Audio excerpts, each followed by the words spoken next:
Nuestro invitado de hoy ha escrito el libro que debería haberse escrito hace mucho, Franquismo, Sociedad Anónima. En él desentraña el origen inmoral de casi todas las grandes fortunas en España.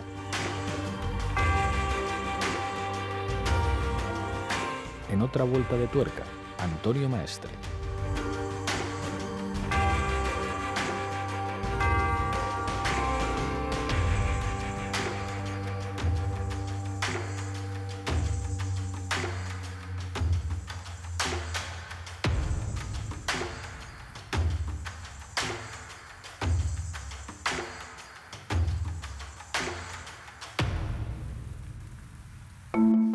Antonio Maestre, bienvenido a otra vuelta de tuerca. Muchísimas gracias por invitarme. Has escrito Franquismo, Sociedad Anónima.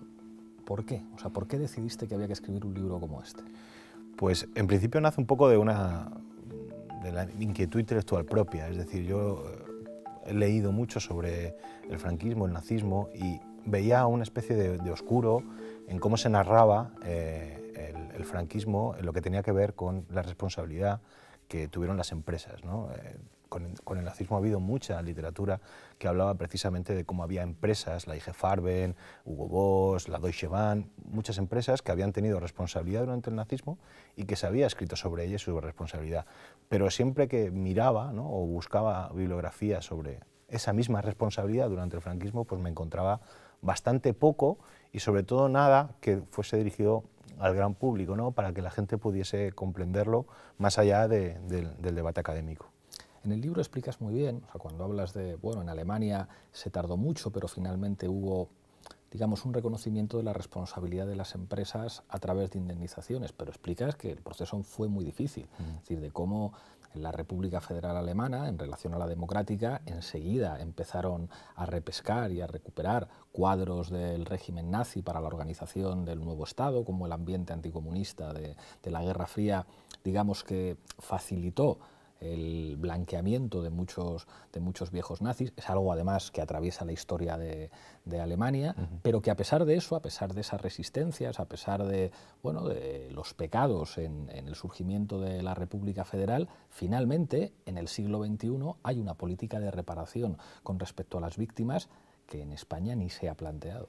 Claro, el libro plantea, porque lo que hago es una especie de memoria comparada, ¿no? Intento siempre establecer, porque aquí en España, sobre todo desde los ámbitos de la izquierda, siempre se dice mucho eso de esto en Alemania no hubiera pasado o no pasaría, ¿no? Y es una frase que incluso alguna vez seguramente habré utilizado yo, pero que no es cierta, ¿no? Porque durante muchísimo tiempo pasó lo mismo y a veces de manera más grave, ¿no? Lo que pasa que es cierto que, claro, que a 2020, pues hombre, el proceso de reparación está mucho más desarrollado que el que hemos sufrido. También es cierto que Adolf Hitler se suicidó en el 45, aquí el nuestro murió en el 75, son 30 años de diferencia, ¿no?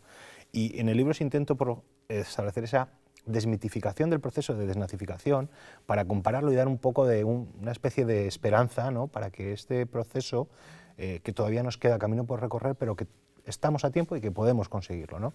Porque bien es cierto que la República Federal Alemana sí, cuando los aliados entraron, ¿no?, pues es cierto que sí hubo una especie de reparación, le hicieron la reparación a Alemania. Pero eso duró 4 años. Todo lo que tuvo que ver con la desnazificación duró 4 años y los aliados, sobre todo Estados Unidos, se dio cuenta de que necesitaba a los nazis para poder enfrentarse al nuevo ogro, ¿no?, que era el ogro rojo que venía de la Unión Soviética. Y todos los nazis fueron reparados. Había hasta una anécdota cuento que se llamaba cómo utilizaban un cuestionario que se llamaba Fragebogen, que le llamaban Persil por un detergente que había, que era simplemente que rellenabas un cuestionario y decías que tú no habías tenido responsabilidad en nazis y dejabas de tenerla, ¿no?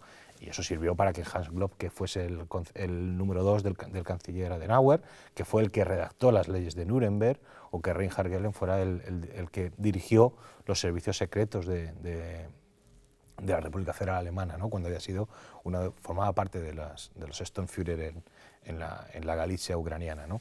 Es decir, tenemos tiempo todavía porque el proceso de reparación lo hemos empezado muy tarde, obviamente por la muerte de Franco en el 75, pero estamos a tiempo. Solo hay un dato que hace ver que estamos a tiempo y es, en el año 2000 fue cuando se instauró en Alemania la Fundación Memoria, Responsabilidad y Futuro, que es la que dictaba a las empresas que indemnizaran a las víctimas. En el año 2000, no 55 años después de que Hitler muriera. Todavía no hemos llegado nosotros a ese punto, ¿no? O sea que hay camino que hacer y todavía estamos a tiempo. una cosa que me sorprendía mucho leyendo el libro es, digamos, la impunidad mediática absoluta de los grandes nombres de la empresa. O sea, yo creo que en España cualquiera que se aproxime al franquismo puede descubrir muy rápido los vínculos con la Iglesia Católica. Desde la perspectiva de la política es evidente, o sea, está normalizado decir, bueno, pues el Partido Popular lo fundan exministros de la dictadura.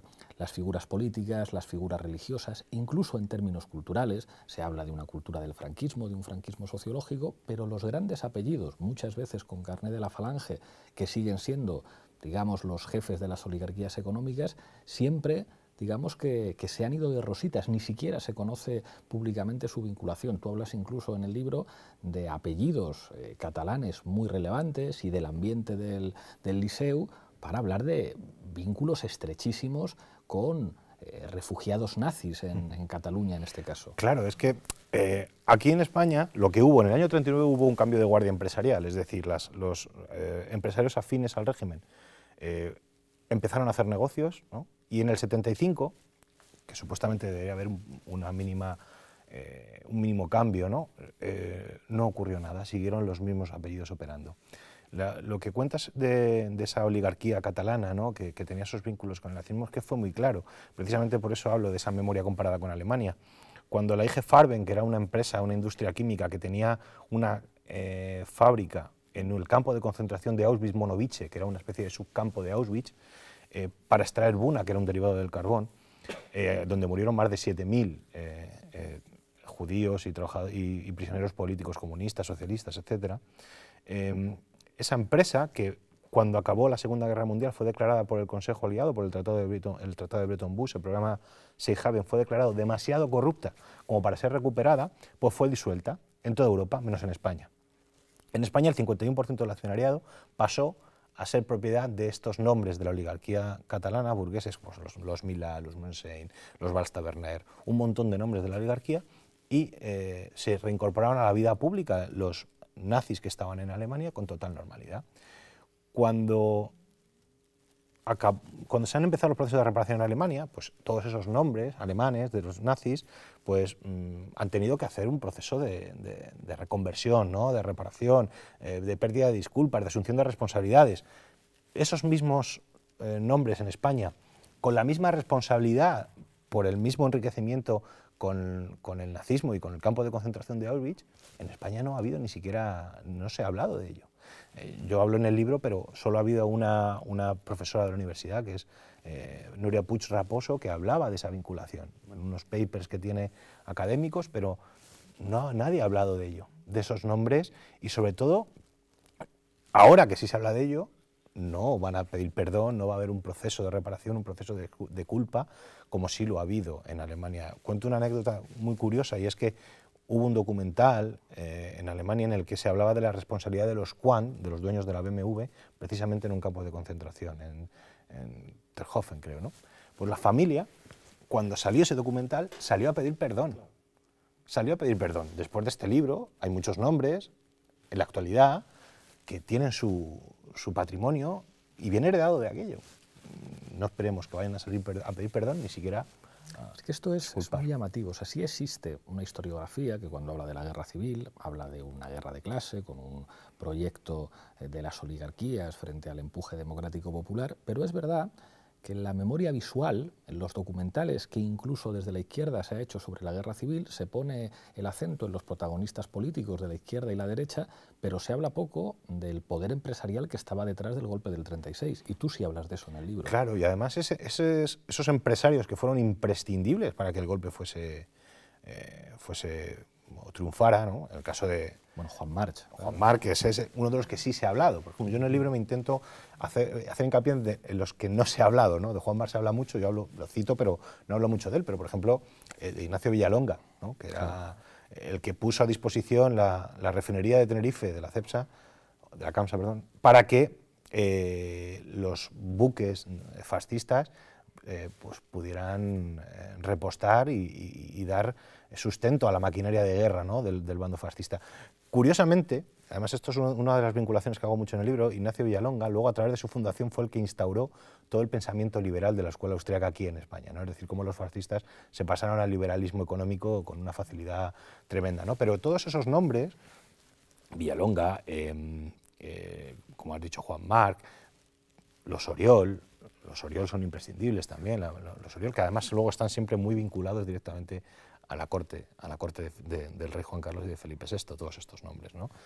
Los Primo de Rivera también, Entre Canales, es decir, hay una multitud de nombres de la oligarquía empresarial que fueron uno de los pilares fundamentales para que el golpe triunfara, ¿no? Y siempre han quedado por debajo de la historiografía, como bien has dicho. Háblame de los caballistas negros. Sí, los caballistas negros de la burguesía andaluza. Esa es una de las historias que además está contada de manera novelada. Por ejemplo, Javier Reverte, en Banderas de nuestra tierra, tiene un libro maravilloso que habla de ello. También hay otros textos que hablan de esa historia, pero son los señoritos andaluces, familias como... quiero recordar, a veces como son tantos nombres, a veces los pierdo, ¿no? Pero los Entre Canales, los Pigman, Álvarez Pigman, y muchos nombres de la burguesía andaluza que se dedicaban a salir a cazar a republicanos a caballo. Se llamaban los caballistas negros de la burguesía porque precisamente salían con su caballo, eran picadores, había algunos que eran toreros, picadores, y salían a cazar republicanos bueno, pues en los pueblos de Andalucía, de Jaén, de Córdoba, de Sevilla, y que luego eran miembros de todas estas ilustres familias de la burguesía andaluza que han seguido operando hasta la actualidad. Mira, me contaba precisamente una historia Conchi Cejudo, que hace un programa en la cadena SER que se llama Vidas Enterradas, para la desmemoria histórica. Y precisamente me hablaba y me decía que cuando ella iba a recuperar o a hablar, buscando historias en Andalucía, todavía tenían miedo a hablar. Entonces yo le comenté que no es normal que tuvieran miedo a hablar, no porque les pudieran hacer el daño que les hicieron anteriormente, sino porque los que mandan en las fábricas, que dan trabajo, en las empresas que dan trabajo a sus hijos, son los mismos que salían a caballo a matar republicanos. Son las mismas familias. Los Benjumea no han perdido el poder en ningún caso. Tienen el mismo poder en Andalucía y eso ha creado un caldo que evita todavía que se pueda hablar con libertad, ¿no? Es una de las historias más grotescas y más tremendas que se cuentan en el libro, ¿no? Se ha hablado mucho de la vinculación de algunas empresas con el Holocausto y con la propia industria del Holocausto. Se ha hablado muy poco de la vinculación empresarial con el trabajo esclavo en el Valle de los Caídos. Tú esto lo cuentas en el libro, mencionas algunas fotografías poco conocidas del diario ABC que probarían nada menos que la vinculación de OHL con el trabajo de esclavos, de prisioneros republicanos en el Valle de los Caídos. Sí, la fotografía de ABC marca un poco cómo intentan ocultar la historia de la responsabilidad empresarial, ¿no? Es una fotografía que yo encontré intentando documentarme, ¿no? Y había una fotografía a veces en la que salía un cartel de Huarte. Huarte es la H de OHL, Obrascon, Huarte y Laín, que son tres empresas de las que surgió la actual OHL. Y sale una fotografía en la que se ve la Cruz del Valle de los Caídos y el cartel de Huarte, ¿no?, participando en la construcción. En el anverso de la fotografía hay una transcripción a lápiz que dice: si se usa esta fotografía, obviar el nombre de la empresa que aparece en el cartel. Y eso marca un poco el estilo, cómo todas estas empresas que en la actualidad están trabajando y que utilizaron el trabajo esclavo, que trasciende a muchas empresas, también lo utilizaron incluso la Iglesia, ¿no?, por ejemplo, para la reconstrucción de las escuelas pías de San Antón, donde está ahora el Colegio de Arquitectos de Madrid, eso también fue reconstruido con trabajo esclavo. Pero todo este uso del trabajo esclavo, todas las empresas lo han intentado ocultar, y ese proceso de ocultación del relato, no solo hablo del expolio físico, concreto y material de las fortunas que se produjeron, sino también esa ocultación del relato, porque esa fotografía de intentar obviar cuáles eran las responsabilidades de las empresas en el trabajo esclavo, se ve también, por ejemplo, en el diccionario de la Real Academia de la Historia, que intenta hacer parecer un trabajo riguroso, ¿no?, y oculta absolutamente toda la responsabilidad de estos grandes nombres. Cuento en el caso, por ejemplo, de un tipo Wenceslao Oliveros, que era uno de los presidentes de los tribunales de represión de la masonería y el comunismo, y en el diccionario de la Real Academia de la Historia no aparece esa responsabilidad. Y luego los patronos de ese diccionario pues son la Fundación Villarmir, la Fundación Santander, la Asociación de Hidalgos de España. Es decir, es que la historia que nos han contado, o por lo menos que ha trascendido más, que sí es verdad que hay trabajos que lo han intentado, pues intenta ocultar toda esta responsabilidad. En el libro se traza también una genealogía que vincula al IBEX 35, que es casi un significante de desarrollo y de modernidad en España, con las principales fortunas que se hacen al calor del franquismo. Claro, es que cuando se habla del IBEX 35 como uno de los pilares de este libro, la gente puede decir el IBEX 35 nació en los años 90, ¿cómo es posible? Claro, es que el IBEX 35 se conformó durante el franquismo por la construcción de ese capitalismo español que se surgió durante el franquismo. Obviamente, Naturgy no existía durante el franquismo, pero sí existía Fuerzas Eléctricas del Noroeste, que era Fenosa. Y Fenosa acabó en Gas Natural Fenosa, y Gas Natural Fenosa acabó en Naturgy. Es decir, Naturgy no se puede concebir sin el poder que consiguieron labrar los empresarios de sus empresas que la construyeron, ¿no? El caso de Fuerzas Eléctricas del Noroeste, de Fenosa, del conde de Fenosa, que es Pedro Barriga de la Maza, es paradigmático, ¿no? Es decir, él consiguió empresas por el fusilamiento de un diputado republicano, por ejemplo, que era Pepe Miñones, que tenía una de las empresas más pujantes en el sector eléctrico en Galicia, ¿no? Y claro, como Pedro Barriga de la Maza tenía Fenosa, que era una empresa también eléctrica, y que bueno, pues no era tan importante como la que tenía Pepe Miñones, pues consiguieron, tanto él como Cornide de Quiroga, pues que fuese represaliado, y se quedaron con la empresa.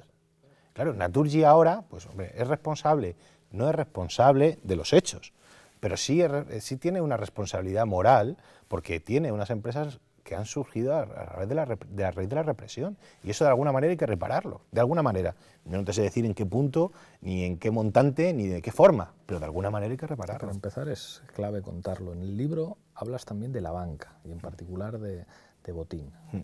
Sí, el caso de Emilio Botín es el típico nombre que obviamente él ya tenía, la familia de los Botín tenía ya fortuna desde el siglo XIX, es decir, no necesitó al franquismo para hacer su fortuna, pero es el típico nombre que aparece como, bueno, que se dan las circunstancias propicias durante el franquismo para hacer negocio de una manera prominente, ¿no?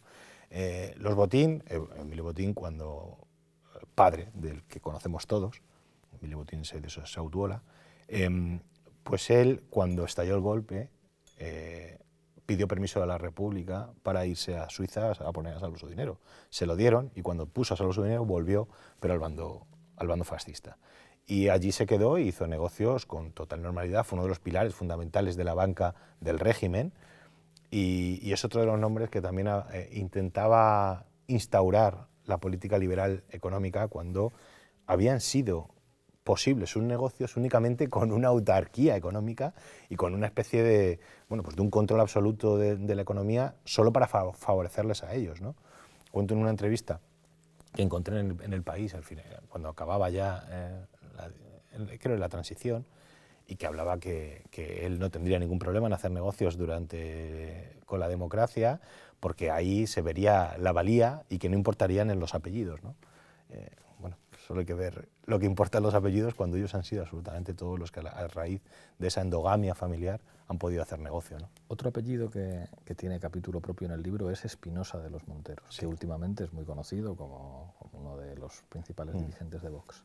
Sí, porque yo intento trazar un hilo negro que nace en la guerra civil y que llega hasta nuestros días, ¿no?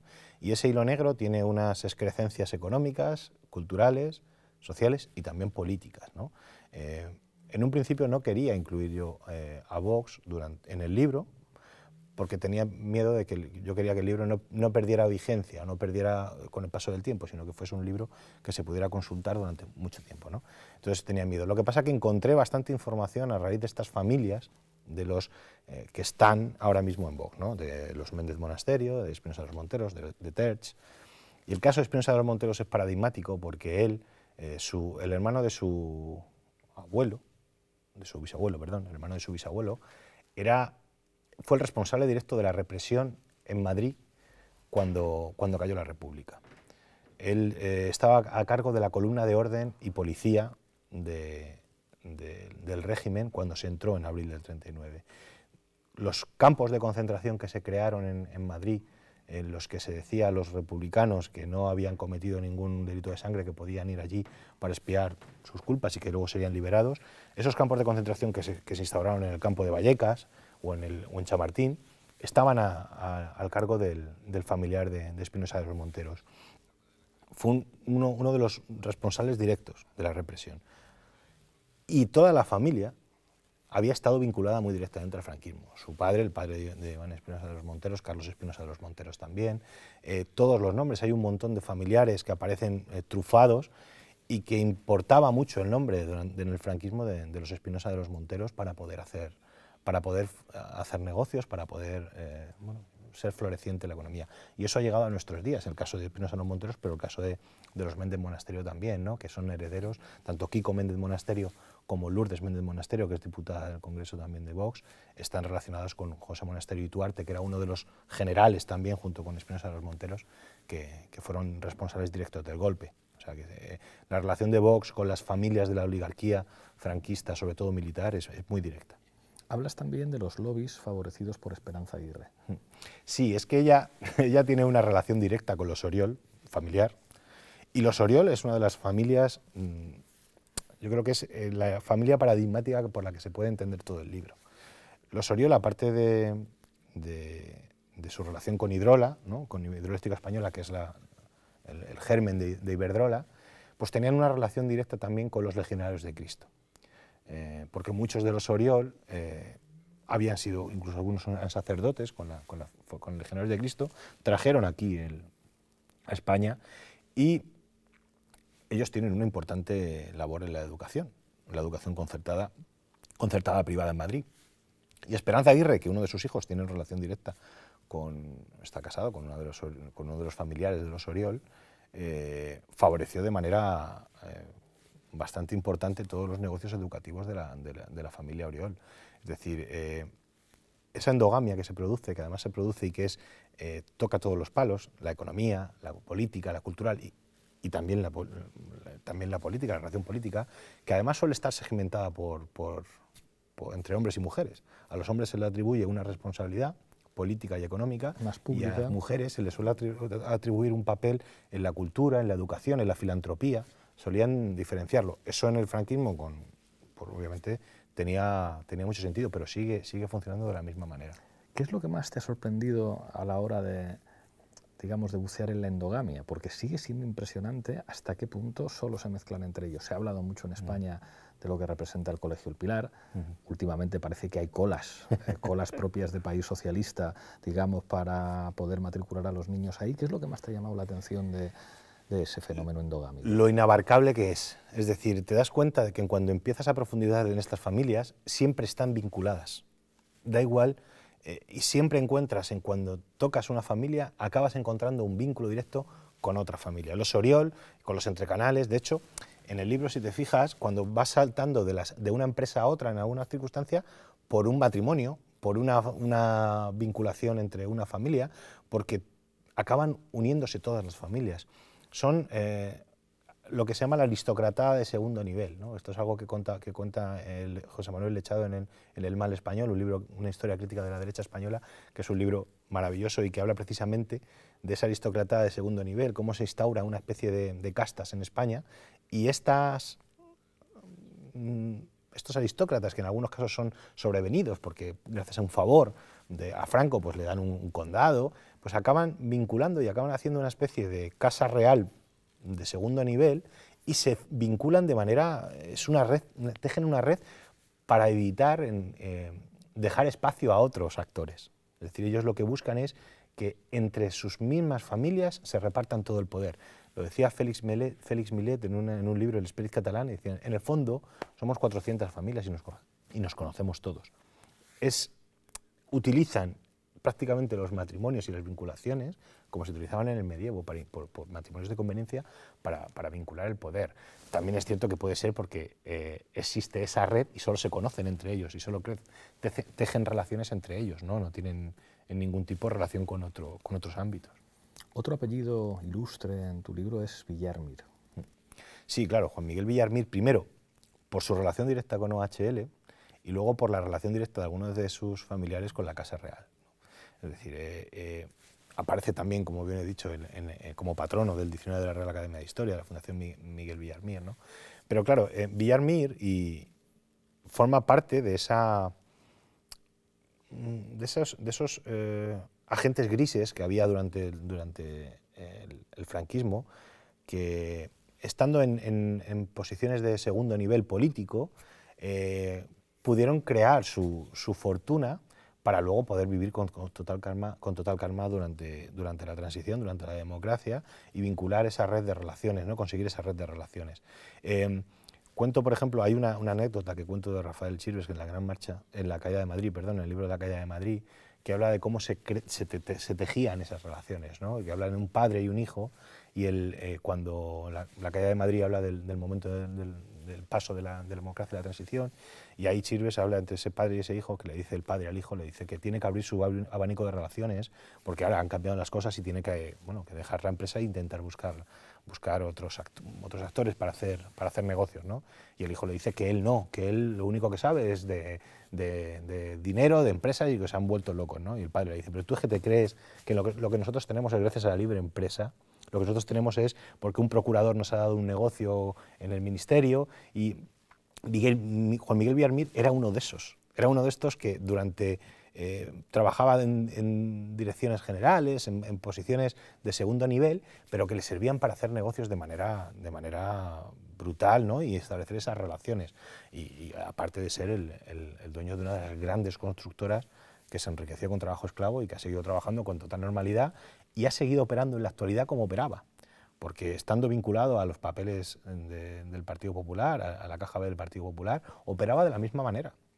Se ha creado una cultura empresarial y económica en España que surge del franquismo, en la que la corrupción era la normalidad para operar, y ha seguido operando de la misma manera durante la democracia. Antes de pasar a la rueda de reconocimiento, te pregunto por un apellido, con una relación divertida también con el diccionario de la Academia de Historia, Cañero. Claro, es que estos nombres, lo que hablamos de la burguesía andaluza, son pequeños nombres que son los que tejían estas grandes historias, estas grandes relaciones durante el franquismo. Quiero recordar que narro un poema que tenían sobre Cañero, que hablaban sobre Cañero en los periódicos del exilio republicano, y que hablaban de él como uno de los personajes más negros, ¿no? de la historia de la represión, ¿no? Porque era uno de los dirigentes imprescindibles de esa burguesía andaluza que se dedicaba a la represión de los republicanos, y luego pudo hacer su vida con una normalidad tremenda, ¿no? Hay muchos nombres que se ven en el libro que son los que tejen el segundo nivel de esas responsabilidades y de esas relaciones. Muchos responsables de esa represión y de la represión física que llevó a cabo luego la represión económica, y que sin ellos, ¿no? Sin estos segundos nombres, pues estos nombres de más bajo nivel, no hubiese podido subsistir el franquismo. Hay un momento en el libro, cuando se habla de la responsabilidad que pueden tener estos personajes, que cito el Consejo Aliado en el año 46, que estableció un baremo de la responsabilidad económica y de la responsabilidad... Sí, en 4 grados. Sí, ¿no? En 4 grados, ¿no? Eran 4 nombres en alemán, que ahora no voy a repetir para no dar el espectáculo, pero que hablaba de la responsabilidad mayor, responsabilidad menor, una responsabilidad y ninguna responsabilidad, que simplemente pasaba de haber tenido una importante responsabilidad de represión hasta tener el carnet del partido nazi. Pues el problema es que sin esos 4 niveles, el régimen se habría desmoronado. Y todos esos nombres son imprescindibles para que el régimen hubiese funcionado. Desde el que tiene una máxima responsabilidad, como Pedro Barrié de la Maza, con la represión directa y el enriquecimiento, hasta muchos otros nombres, como Cañero, que tenían una responsabilidad más física, o otros que simplemente se habían aprovechado del régimen para hacer negocios, pero todos fueron responsables de que el régimen perviviera. Vamos a la rueda de reconocimiento. Yo dejo sobre la mesa algunos nombres propios y en 3 o 4 frases los describes. Juan March. Juan March le relacionó como, si no acabamos con él acabará con la República. Isidro Fainé. Isidro Fainé es el conseguidor de todos los partidos, desde el Partido Popular a CiU. Emilio Botín. Emilio Botín, pues el gran nombre de la banca española. Rodrigo Rato. Es un corrupto que aprendió de su padre. Juan Roch. Poca cultura del esfuerzo y mucha mérito, y poca meritocracia, desde luego. Amancio Ortega. Es quizá el único nombre que sí es un hombre hecho a sí mismo y por eso usa a los liberales para intentar disciplinar a la clase trabajadora. Y ya me queda solamente el cuestionario. Un libro que recomendarías a todo el mundo leer, aparte del tuyo, para entender el franquismo. Fíjate, por más que un libro, voy a recomendar a un autor, que cito en el libro que me parece, varios libros, pero cito en el libro que me parece un autor olvidado y que ayuda a comprender, primero, el olvido de esos grandes autores y cómo narró precisamente el franquismo, y es Agustín Gómez Arcos. Un pájaro quemado vivo, María República, Ana No, da igual cuál, pero Agustín Gómez Arcos es uno de los autores olvidados de la literatura española y que es imprescindible para conocer el franquismo. ¿Qué película de ficción recomendarías ver para entender o para ver algunas cosas del franquismo? Pues no había pensado en ello, fíjate. Los surcos, quizá es una de las, pensando así rápido, ¿no? No había pensado en ello, pero quizá es una de las películas que me maravillaron, ¿no? Cómo esa familia llega de la zona rural al ámbito urbano, ¿no? Y se encuentran con la desgracia. No existe en España, yo creo, una serie seria sobre el franquismo. Mejor esto sería un tema de discusión, pero yo creo que todavía no se ha hecho. Pero ¿qué serie recomendarías que de alguna manera se pudiera aproximar a lo que ocurrió en este país, aunque sea una serie extranjera? Pues fíjate, hay, como bien has dicho, no hay ninguna serie del franquismo, ¿no? Pero se hizo la serie de La forja de un rebelde de Arturo Barea, ¿no? Que es una grandísima serie, es verdad. Una fantástica serie, pero aparte también, sin ser del franquismo, narra perfectamente los hábitos y costumbres de la empresa. Otra serie también que es Crematorio, que también la hizo, que es decir, narra la corrupción en Valencia, pero como bien he dicho, la manera de proceder es la misma, ¿no? Entonces yo creo que vincular esas dos series, ¿no? Una que traza la magnífica obra de Arturo Barea y Crematorio, para intentar comprenderlo de un sitio a otro, yo creo que trazaría un buen vínculo. Y por último, una canción. Pues ahora, como en el libro hablo de muchas canciones, las cito alguna, ¿no? Pero voy a hacer un homenaje ahora que acaba de morir a Pachi Andión y el maestro, porque yo creo que hay que era del FRAP, Pachi Andión. Sí, entonces a pesar de que en el libro hablo de algunas canciones también, Carlos Cano, claro. Sí, pero bueno, para hacer un homenaje al gran Pachi Andión, el maestro. Solo me queda pedirte que cojas con la mano izquierda la taza de la tuerca y mirando esa cámara brindes por lo que quieras. Pues esperemos que se haga una especie de reparación ahora con el nuevo gobierno y que, como viene además en el programa del Partido Socialista y de Unidas Podemos que se ha firmado, que se haga ese intento de reparación de los bienes y se devuelvan a sus legítimos dueños. Será difícil, será complicado, pero bueno, eso es lo que espero. Muchísimas gracias. Muchas gracias a ti.